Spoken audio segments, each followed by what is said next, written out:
Welcome to the Real Film Nerds Podcast. Hello, listeners, and welcome to the Real Film Nerds Podcast. My name is Matt, one of your two, let's count, 1, 2 hosts. With me, as always, the true mathematician of the pod, Mysterious Mike Talent. Yep, 1 + 1 is 3. Perfect. I'm glad that you don't work on anything important, especially, anything tied to... I'll just leave it at that. Yes, it's very important that I do nothing mission critical. There you go. I like that. I was gonna say like space shuttle, but there's no space shuttle. I mean, Mr. Mysterious Mike Talent SpaceX. What? Oh, I just let it out of the bag. No. No SpaceX. Dude, if I worked at SpaceX, I wouldn't have time for the podcast. Yeah, you would. You just wouldn't have time for your family or child or sleep. Yeah. Pretty much, yeah. All right. Well, speaking of time, no, that was terrible. That was an awful segue. Shame on me. It's probably because I didn't sleep. Anyways, speaking of time, we'll just go with that. Don't forget to enter our contest for a free copy of Psycho. We've had a few entries, not enough. We need more. So make sure write in, email us, let us know what Alfred Hitchcock movie Mike and I need to review, must review for the annual.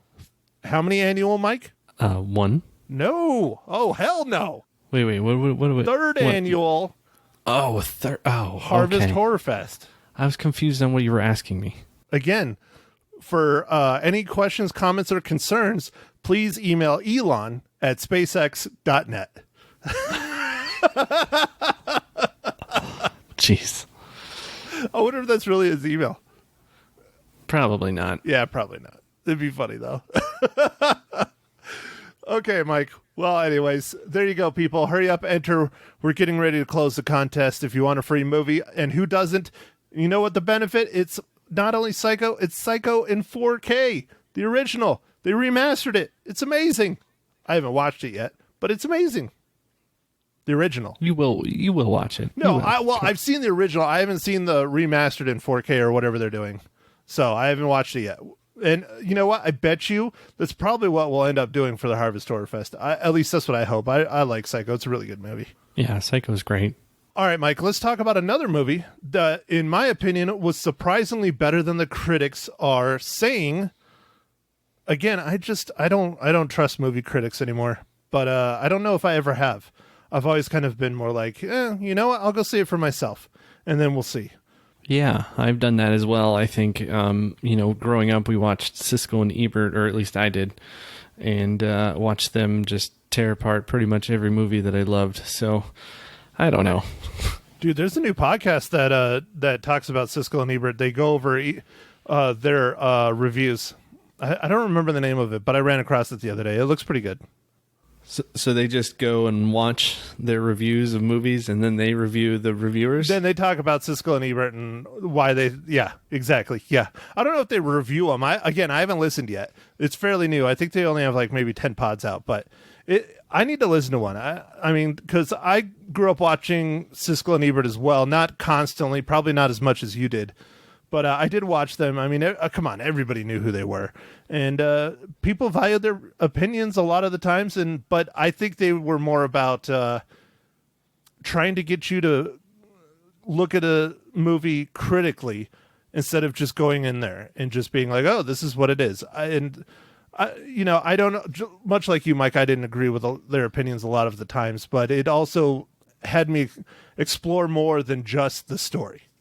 Yeah, for me, I think I like the exposure to movies that I might not have heard about that they reviewed, some like indie films and stuff, especially at the time before we were all super internet and connected and everything. There could have been a lot of movies flying under the radar that I wouldn't have heard about if they hadn't gone to these film festivals or these different things and just talked about them. And they might have ripped it up, but at least I heard about it, and then maybe I could go watch it and form my own opinion. Right, that's a good point.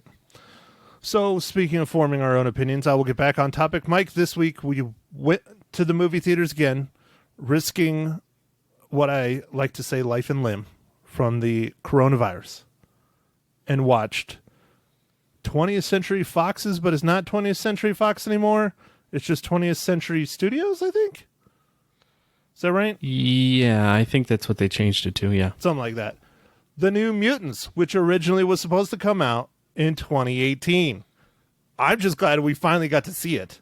But Mike, go ahead, do your thing. Give us the rundown for The New Mutants.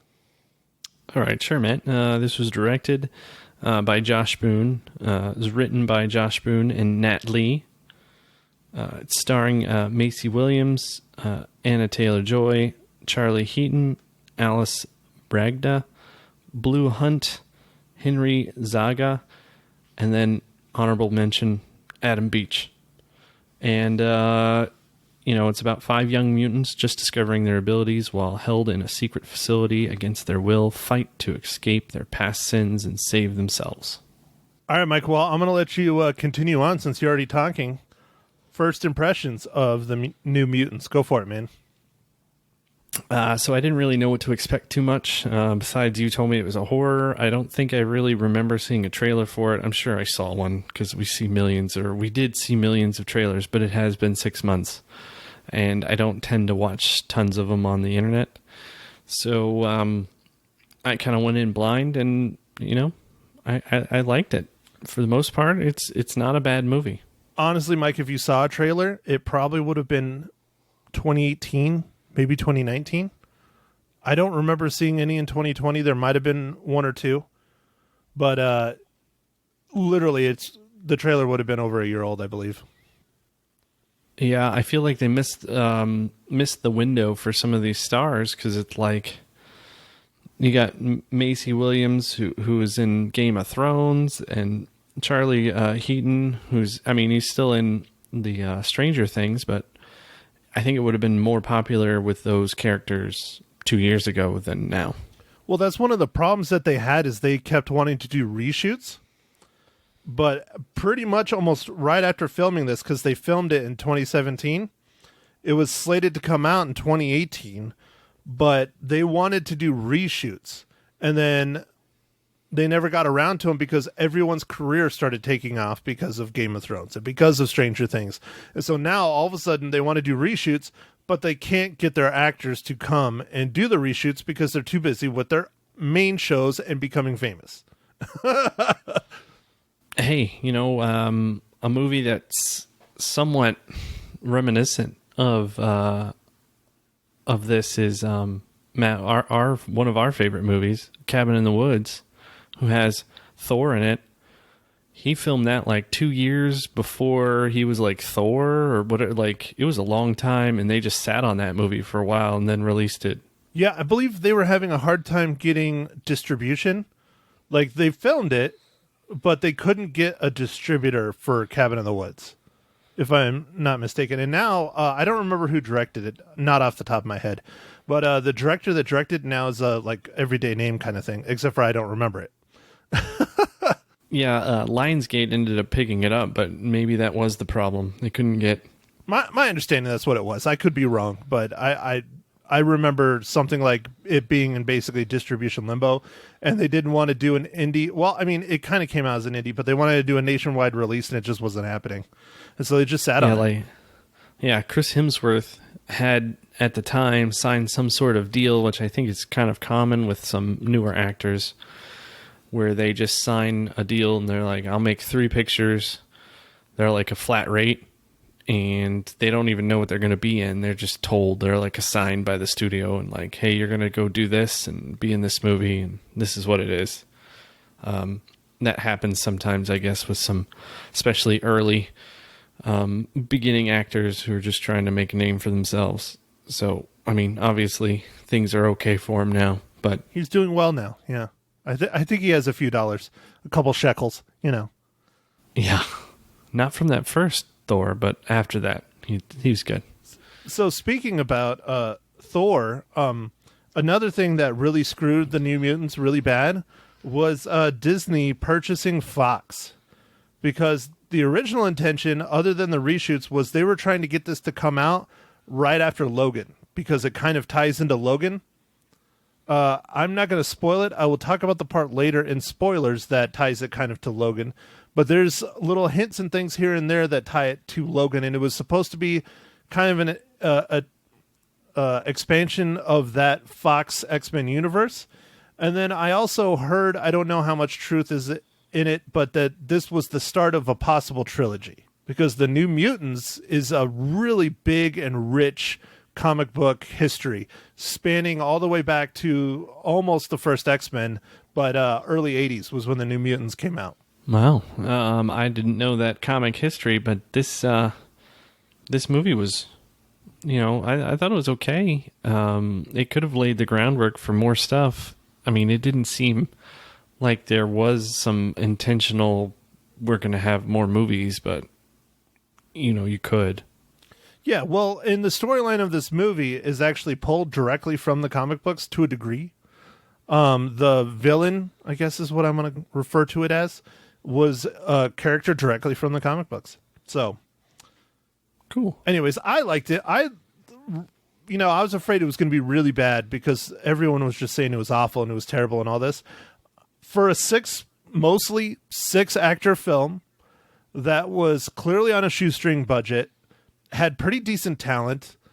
I thought it was pretty good. The first probably 30 to 45 minutes, maybe the first half of the movie is kind of slow and builds up, but that's a lot of horror movies. It's just slow going, slowly builds up, and then in your face. The ending was very much superhero-y action blockbuster thing, and that's pretty much what the trailers are, or at least the trailers you would be seeing now, or if you go to the theaters. I don't know if that's the best way to try and sell this movie to get people to see it. I think they really need to push more of the horror elements than the look at all this cool action, because that's not really what this is. No, it's not. But I did like the fact that this movie kind of explores most of the characters' backstory a little bit and some of their history.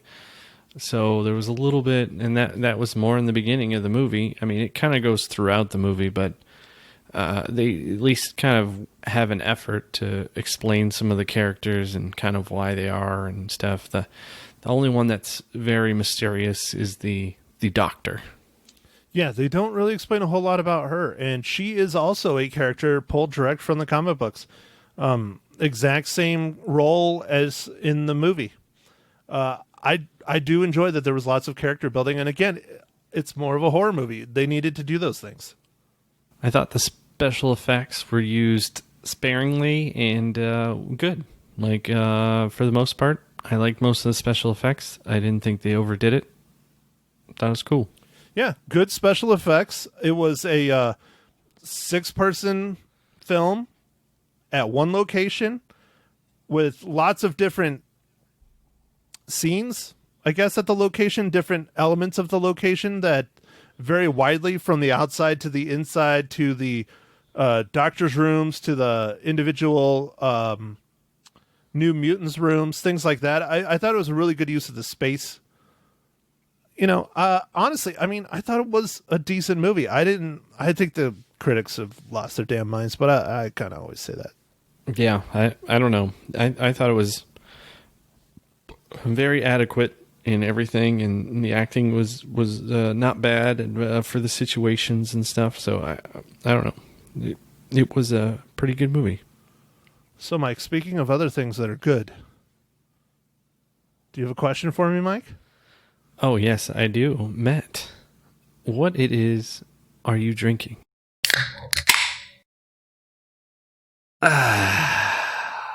What it is I'm drinking. What it is. What it is. What it is. I like that. What it is. Well, Mike, I am continuing to drink through my Malt of the Earth monthly beer club, microbrew club thing.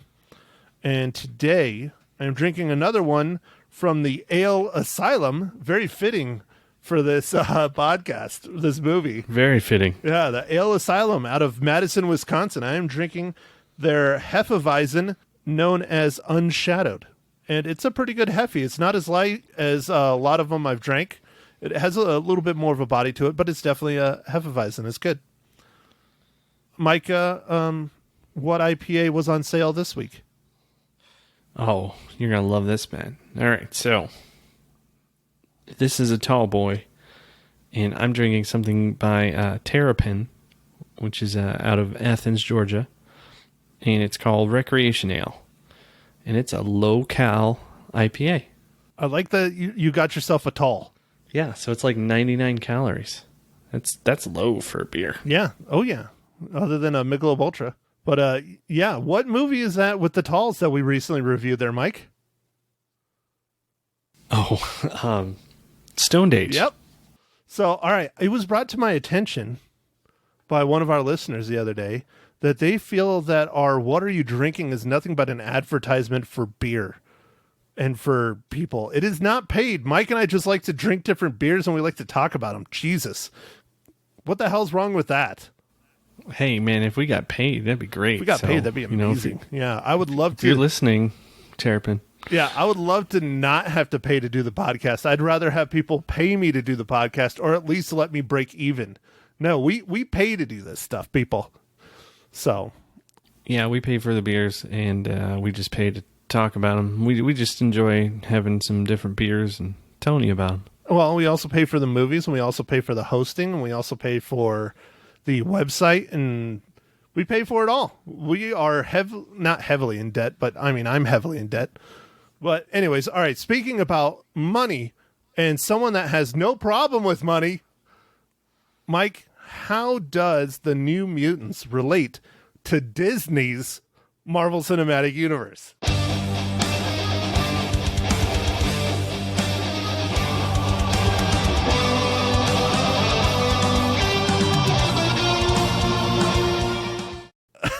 Yeah, Matt. I when I first started watching this and the credits start going, this movie had in association with Marvel. I was like, I've never seen that before, where it said in association with, like all bolded on top of when they did the Marvel like roll, you know? Yeah, well, it's not the traditional MCU, you know. It's just in association with, but that's how all the X-Men were. And that's how the Wolverine films were, and Deadpool, and all those. They have different Marvel intros. That's how you can tell the difference between the MCU and the Fox films, other than knowing that Fox is the studio that put it out. Or Sony. But Sony could have dealt with Spider-Man for some, but it still does that in association with Marvel. Yeah, it was just weird the way that it was presented in this film. It seemed very highlighted to me. But anyway, MCU. So Andrew Buckland worked on Captain America: The First Avenger as an additional first assistant editor. And he was one of the editors on this film, The New Mutants. So he's obviously moved his way up in the world and now is a full editor. Because I don't know what a first assistant editor does. Probably gets coffee. Maybe. For those of you who can't see Mike on video, which is all of you, Mike almost fell over laughing. You didn't hear it, but I saw it. It was pretty good. Yeah. So back on it. We are in our spoiler territory, so if you want to see the New Mutants and not know how it ends or important parts of said film, go ahead and click off right now. All right, Mike. So, spoiler territory. I'm trying to think. What was I talking about earlier that I was going to spoil? The tie-ins with Logan? Yes. Okay, there are scenes. Man, you know, it must be because you didn't do as many drugs as me. It has to be it. My memory's just shot. I guess. I mean, that's got to be it. No, dude, I spent 8 or 9 hours in a webinar today class, and my mind is just blown. Like, I haven't had lunch. I haven't eaten anything. It's now, almost 7 o'clock at night here, and it's been a long Saturday. Yeah, that's right. My Saturday was spent in class. Oh, man. That's rough. All right. So, yes, there's a scene. I'm not sure if it's not a flashback. It's when our main character, Danny, is in one of her sleeps or nightmares or something. She starts seeing visions. Oh, it's when she's drugged up. One of the scenes okay, it's where when she's drugged up. Okay, and she starts seeing visions of kids like running away from stuff.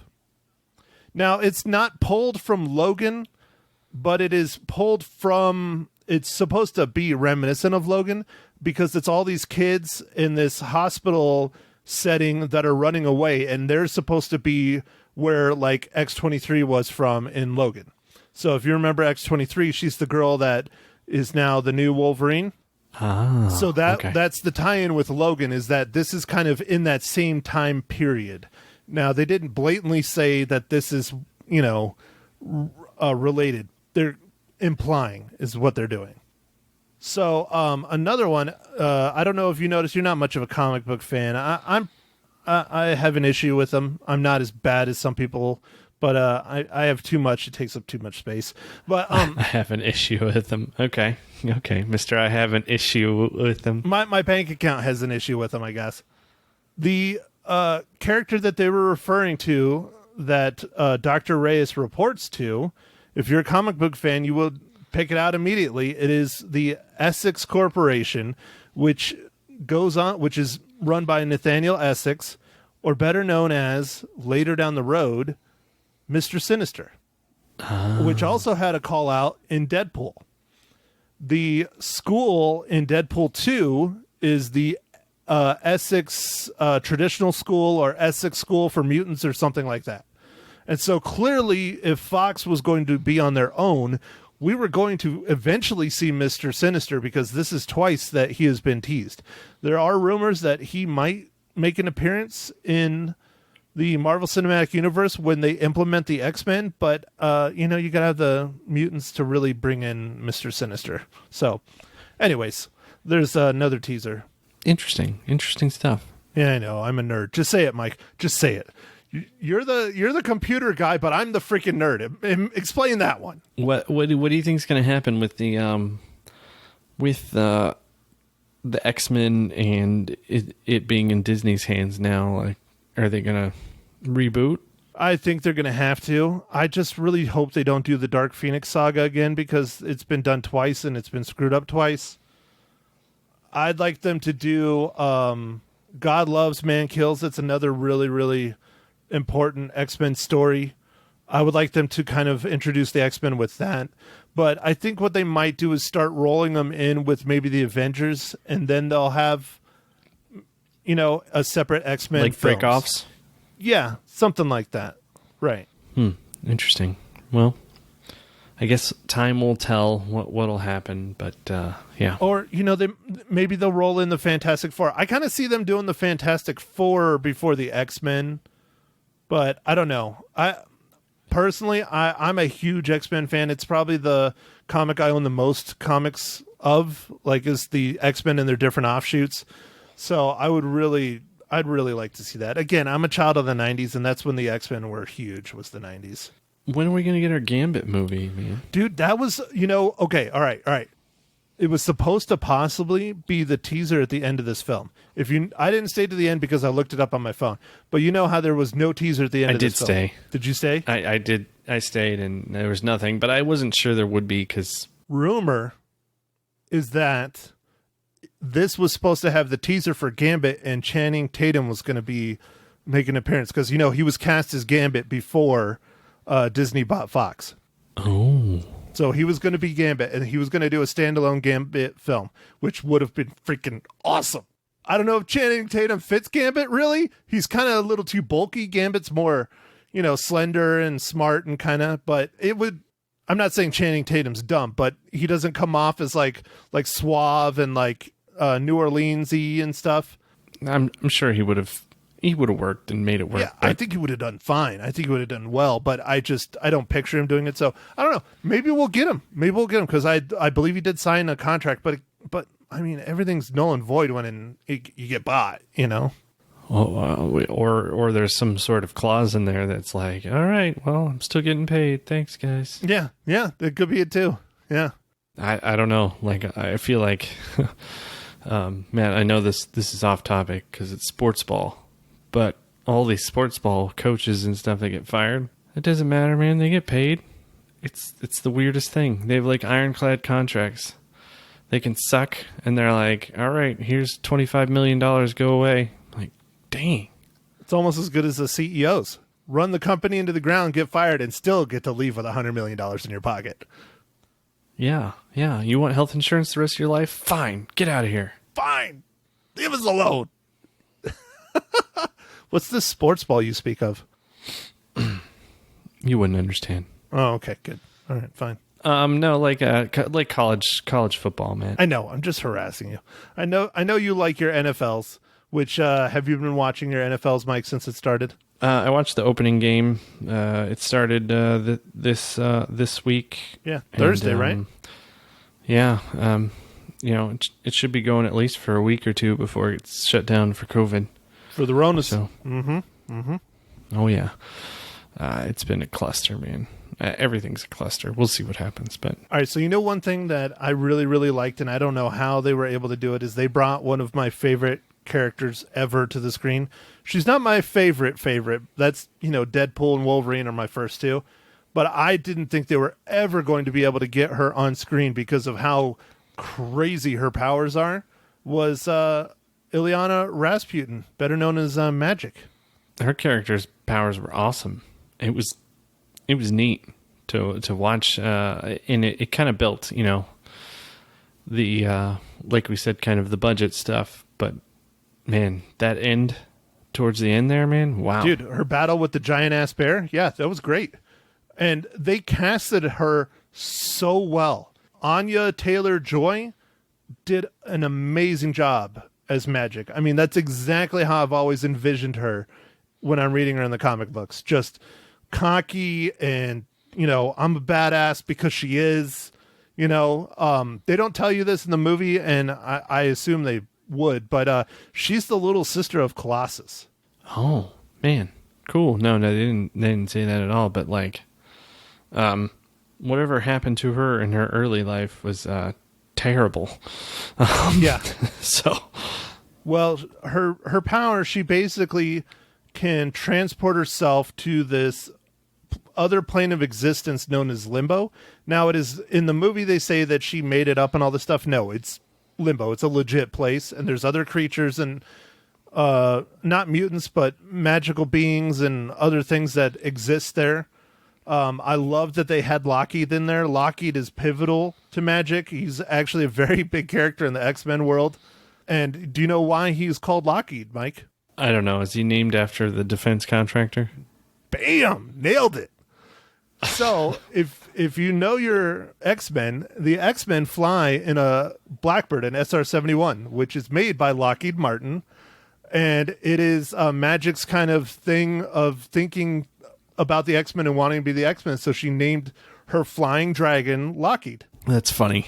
That's really funny. It is. It's kind of cool like that. I know it's goofy, and that's exactly how he is. When he's in the real world, he's a puppet. I mean, there's it changes throughout the history of the X-Men. And then when they're in Limbo, he's a legit dragon. Yeah, at first I was like, this is kind of weird, but then it made so much more sense later on. So I kind of like the slow build of this movie. I like to find out more about the characters and stuff. And, I was disappointed that Adam Beach's character was in it, but not really. Because I would have liked to see a little bit. He's a great actor. I would like to see a little bit more of him. But he's just barely in it. Yeah, he's a very, very good actor. I wish they would have had him in it a bit more. And honestly, he's the biggest name tied to this film, other than Maisie Williams. If you think back 2017, Maisie Williams was still pretty fresh on the Game of Thrones world. But he was a big name on this film. Yeah, the one thing that was a little bit weird about the Maisie Williams thing was that they kept showing her in the shower. I'm like, why is there like 3 shower scenes with her? That kind of bothered me because they're supposed to be like teenagers, and they aren't like 40-year-olds playing teenagers. They're like legit teenagers, most of them. And I was like, I don't know about this, man. I don't know. It was kind of crossing the line a little bit for me. I mean, I understand they were trying to show the W that was burned into her for being a witch, but it wasn't a witch. It's in the comic book. She's Wolfsbane. She turns into a wolf. Well, she's basically a werewolf, and it's burned into her skin to mark her as a werewolf. But same witch, same thing. It's still a W. But I understand that's what they're trying to do. But it's still it didn't feel. It felt kind of gross, I guess is a good way to put it.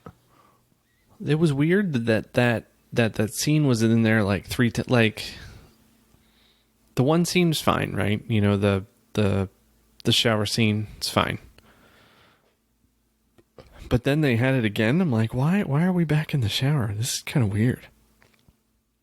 I would have felt that scene, that particular thing with her dealing with another W thing would happen inside of the church. Yeah, especially since she kept going in the church. Let's see, what other spoilery thing? Matt, so I really like the symbol, this like fallen angel, like water fountain. Mm-hmm.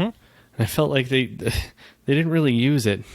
Like, I felt like they could have had a couple cool shots, and they just kind of had it there, and they just had these weird shots, like distant shots. I don't know. Felt like they could have done something with it. It seemed like it was a cool piece in there, and they just didn't use it. There's like the one point where the Magic's character is like spray painting or whatever. We never even get to see what she spray paints. Right. Yeah, you never. Nope. You know, I think a lot of it was them slapping together without being able to do the reshoots and just shoving it out. And Disney's like, well, you know, because, I mean, there wasn't much fanfare behind this film at all. And, I mean, they put it out, like, right now. They could have put it out earlier. They could put it out later, but they put it out right in the middle of COVID. I don't know. I think Disney's trying to sweep this one under the rug for sure. Yeah, I don't know. But, it's not that bad. It really isn't. I felt like no, it's not. But I just felt like that was a missed opportunity because that was kind of a cool thing in there. They're like you said, it's like one place movie, but there's several like different areas that they shoot the movie, and I just thought that was a waste. Yeah, especially since it's such a really cool looking sculpture. I mean, the whole outside of the asylum or hospital or whatever they call it was gorgeous, beautiful, very nice. I liked it. I believe it's in it's in Massachusetts somewhere. Oh, okay. Yeah, but I don't know.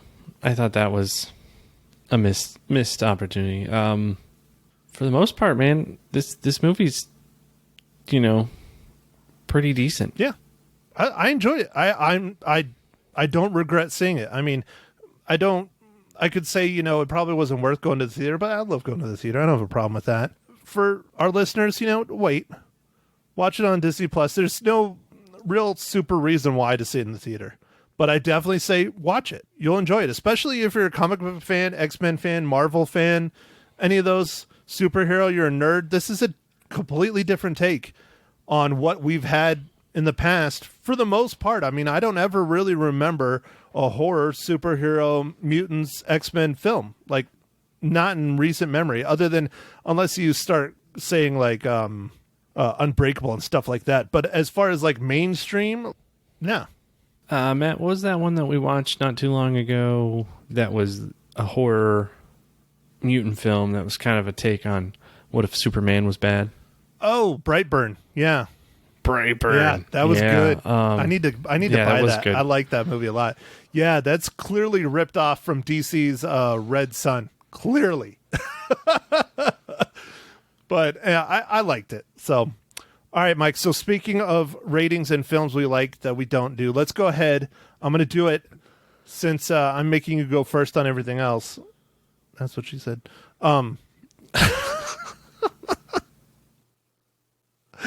Mike, I give the New Mutants 3 out of 5. Reels. Of course, reels. Nice, man. Nice. So, it's average. Worth a watch. Enjoyable. Yeah, I you know, it's been a while, Matt, but I think it's time to tie. I am also giving it 3 reels. Yeah. Wow. I thought for sure you were going to give it like a 2. But I'm glad you enjoyed it, man. That's great. No, it's pretty good, man. Those one creatures were kind of creepy. The smiley people. Yeah, the Slenderman. Oh, jeez. Yeah. I figured you'd like it because it is kind of a horror movie. So, well, I mean, it is. It has horror aspects. I think it was. I don't know. I wouldn't say it was quite a horror movie, but it has a lot of horror aspects to it. Yeah, it's not full fledged. I enjoyed it. It's not full fledged, but for what it is, it's. I think it was a real good blending. You know, I mean the that epic, Nightmare Bear was, I mean, he was huge and he was badass. Demon Bear, I believe that's the name of the character in the comic book, Demon Bear. And he was well done and badass and scary, and yeah, I liked it. Yeah, no, that was fun. I like the first act a lot. I like the third act a lot. I think the second act was a little bit. I mean, I guess it was picking up, and you were kind of seeing where they were going. But for a little bit, I was a little unsure of what was happening. But that's okay. It worked out well. Well, all right, Mike. Since I kind of picked last week's of New Mutants in a way because I was heavily hinting at we should go see it, and I don't know if I wanted to go to the theater again, but I like going to the movie theater. I wanted to support Harkins. So for those of you in Prescott, I've now been to both theaters. They both are very, very good with the coronavirus, COVID precautions, and all that stuff. Get your tickets early because there is limited seating. They've cut the seating down dramatically at both of them. So make sure you get them early online or show up to the theater early. Don't show up after it starts. You might not get the best seats. But anyways, so Mike, let's go ahead and quarantine ourselves for the next week. Okay. All right. I have a fun one. I think we need something kind of fun and lighthearted because why not? I mean, Bill and Ted's was just a fun, all-around great movie. So I'm going to suggest this week my pick for a legacy cast. This is a classic film, I guess you would say. It's a few years old. 2011. Paul. Oh, dude, I haven't seen that in a while. Yeah, let's watch Paul. I know you'll love it, man. You love your aliens. So I do. I love aliens. Let's do it. Next week, we're going to sit down. We're going to watch Paul, and it'll be fun. Yes, it's a little bit of an old film, but it is a fun one. For those of you who have not seen it, definitely go and watch it. You will like it because it's fun. It's slapsticky. It's hilarious. It's a good one. So, yeah, that'll be fun, man. That'll be fun. I haven't watched a good alien movie in a while. Well, all right, Mike. I think I'm out of steam. How about yourself? Well, I don't have much else to mention, but make sure you follow us on the socials: Twitter, Facebook, Insta. And, go out there and catch as many movies as you can. Thank you for listening to The Real Film Nerds. Now, don't forget to follow us on Facebook, Twitter, and Instagram at Real Film Nerds. Now, go out and catch a movie.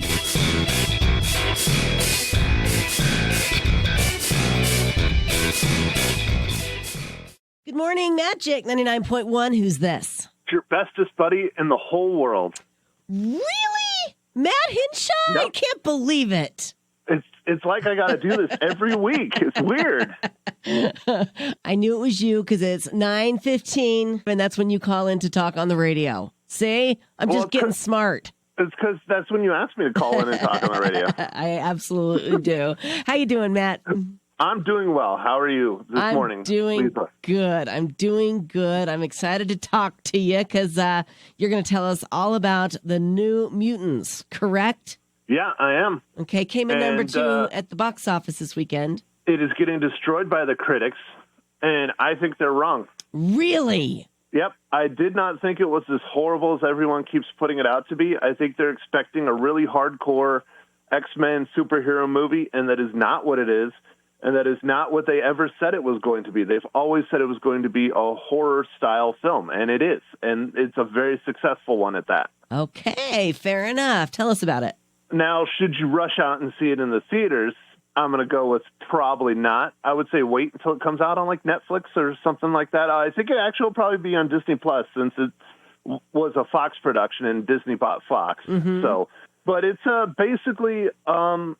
5 mutants are trapped in a hospital, and they are not allowed to leave, and they are trying to learn how to use and control their powers, or at least that's what they're told. And then things start going awry. People start seeing their nightmares, and they truly manifest in real life instead of just being in their head. Oh, wow. Yeah, that sounds scary.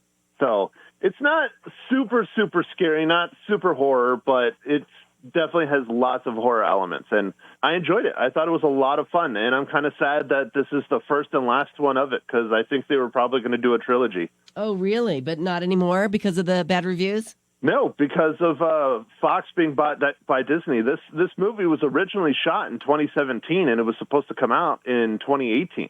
Oh, wow. And then it kept getting pushed back, and then Disney bought Fox, and that really screwed the whole thing up. Okay, very good. Well, tell me how many reels you're going to give it. I give it 3 out of 5. 3 out of 5. I thought it was good. Okay, yeah. Rotten Tomatoes, their tomato meter gave it 33%, but the audience score was 54, so they thought it was better than the critics as well. Yeah, I think it's just an average film. It's done well. It's only 6 people for the most part. The CGI is used well. It's a horror movie, and it's a slow burn for probably the first 30 to 45 minutes. A lot of people don't like that. So right. If you like horror movies, if you like X-Men, if you like Marvel, I say check it out, but definitely don't rush to go see it to the theaters. It's not a must in the theaters. Okay, fair enough. So what are we moving on to next? Well, next week, since there's not a whole lot coming out on the streaming services or in the theaters, Mysterious Mike and I are going to stay home, and we're going to review a classic film from 2011 called Paul. What's that about? Paul is about, it has Simon Pegg, and I'm forgetting the other guy's name. They did Shaun of the Dead. They're on a road trip across America, and they end up rescuing an alien and try and help the alien escape from Area 51. That sounds awesome. And so it's a lighthearted, fun comedy, and I felt that it was just time that it was my week to pick, and I felt it was time we do something really fun and just goofy, and it's definitely one of those movies. And where can you catch it if we all want to catch it as well? I'm not sure. Okay. I personally own it on Blu-ray. Oh, of course you do. That's how much I like it. Yeah. Very good. Very good. All right. And did you want to do a giveaway this morning? Well, we're still giving away copies of Psycho. So the original Psycho by Alfred Hitchcock. So for those of you that want a free copy of Psycho, email us and tell us your favorite Alfred Hitchcock movie. Okay. And what's the email address? It's nerds@realfilmnerds.com. Nerds@realfilmnerds.com. That's the name of the podcast as well, where you can catch Matt. Thank you for joining us every Monday morning on what station? It's always the best. Magic 99.1.